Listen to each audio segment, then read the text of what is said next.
नर्मदे। गुरु जी से सत्संग सुन के जैसे ये तो पता हुआ जैसे कि भोगों में सब मतलब भोग सब झूठ है, मिथ्या है, मतलब ये यहाँ छोड़ के जाना है। फिर भी ये मान भी लिया, जैसे कि मान भी लेते हैं कि आखिरी में ये छूटेगा ही, लेकिन कहीं ना कहीं अंदर से वो सूक्ष्म रूप से बना रहता है कि शुभ बुद्धि कहीं कहीं कहीं रहती है। ये कैसे छूटे जैसे? देखो ऐसा है, क्षणिक प्रत्यक्ष तो है ही है, क्षणिक सुख का एहसास तो होता ही है, तो बेईमानी मत करो। क्या हम कहाँ फंसे हैं? अपने तरीके से भोग चाहिए, चाहे वो शब्द हो, चाहे दृश्य हो, चाहे गंध हो, रस हो, स्पर्श हो। जब हमारे तरीके से चाहिए तो हमें उसमें बेईमानी करनी पड़ती है, सामने वाले को सताना पड़ता है, तो वो पाप है और वो हमारा बंधन बांधता है। तो अपने तरीके का त्याग करो, उचित तरीका अपना के आगे बढ़ो, अपने आप को साधो, अपने आप को निर्विकार बुराइयों से मुक्त कैसे करा लो, उसके लिए काम करो।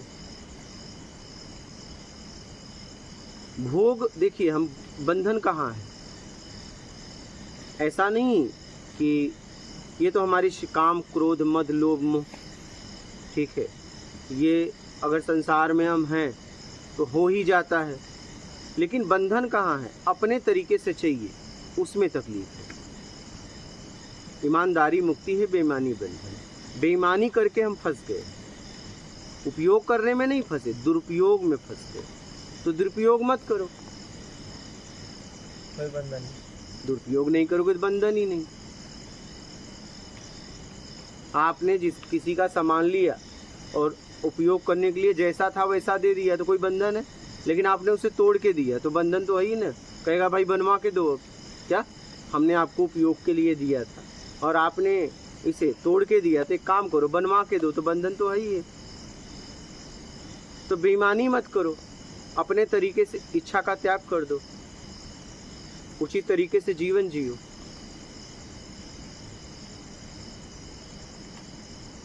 हम शरीर के साथ भी बेईमानी करते हैं। शरीर को जो नई वस्तु चाहिए, तम्बाकू, गुटखा, बीड़ी, पान, सिगरेट, ये नहीं चाहिए, वो भी हम सेवन करते हैं। क्या शरीर की आवश्यकता है क्या? तब ये भी बेईमानी है, इसका भी परिणाम कभी न कभी भोगना पड़ेगा।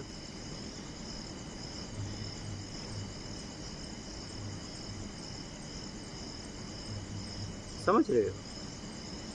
तो बस गलत तरीके से मत करो, बस कुछ भी, किसी को सता के कुछ मत करो, स्वाभाविक प्राकृतिक तरीका अपनाओ। परिवार में जैसे रह रहे हैं तो जैसे ये बच्चे हो गए, ये माता पिता हो गए, जैसे मोह वगैरह, मोह सकती है। देखिए, मोह स्नेह लगाओ तो हो ही जाता है, ठीक है। उम्मीद मत रखो।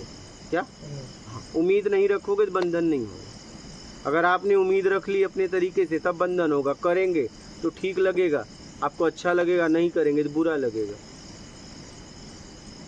तो करेंगे तो राग हो जाएगा, नहीं करेंगे द्वेष हो जाएगा। और उम्मीद नहीं रखोगे, कुछ भी करें बंधन नहीं होगा, क्योंकि आपने उम्मीद ही नहीं रखा था।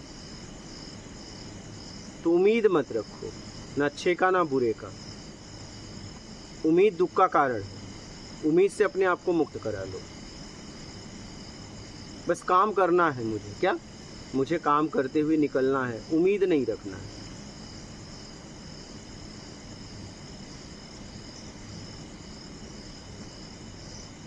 उम्मीद कैसे, मतलब जैसे आप किसी से घर में रहे, खाना मांगा, पानी मांगा, जैसे तो ये तो जरूरत है शरीर की, ये जरूरत। लेकिन आपको भोजन आ गया, भोजन आपने कहा कि अरे ये क्या बना दिया, दाल चावल रोटी, मुझे ये चाहिए था, वो उम्मीद डूब देगा, क्योंकि वो बन चुका है।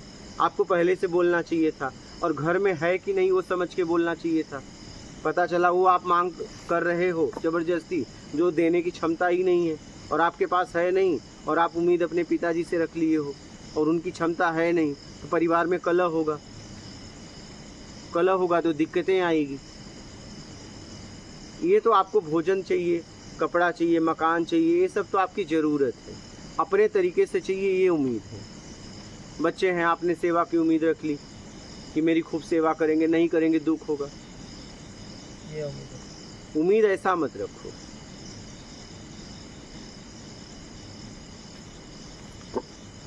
अपने तरीके का उम्मीद मत रखो। अपने तरीके का उम्मीद रखोगे तो आपको दुख देगा।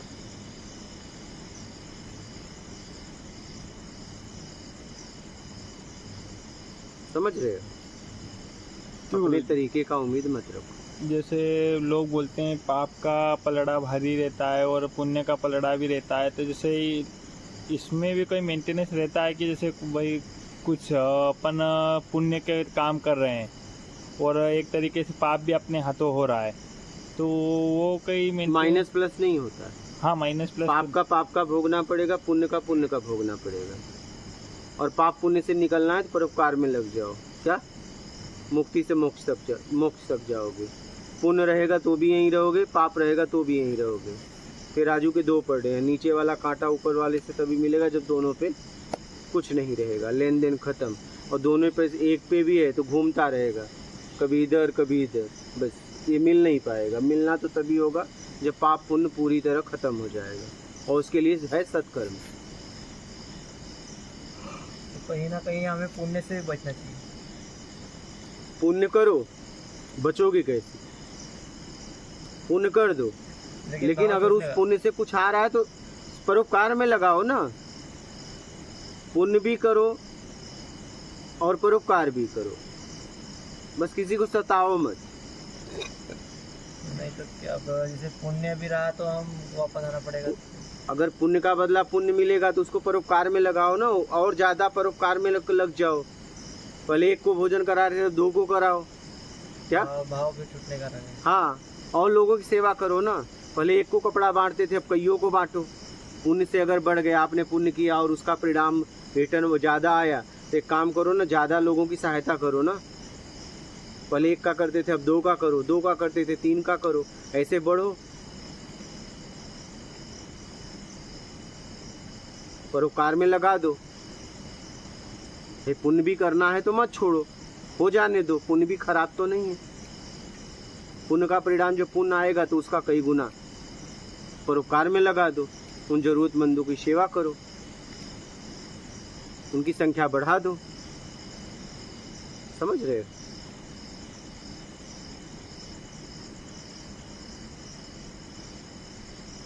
अपने आप को लगा के रखो। बस हमारे से ऐसा कोई कर्म ना हो जो किसी को पीड़ा हो, इसका विशेष ध्यान रखो। इसका विशेष ध्यान रखो, इसका ख्याल रखो। किसी को पीड़ा नहीं होना चाहिए।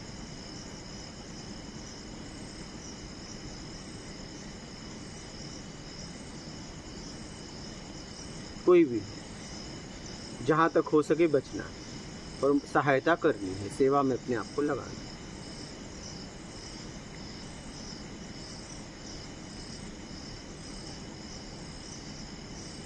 समझ गए? ये करते हुए आगे बढ़ो।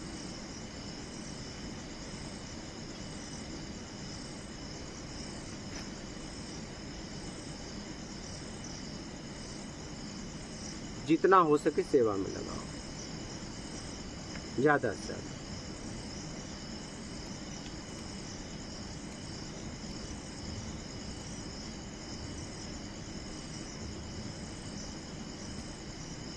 ठीक है, ठीक। महात्मा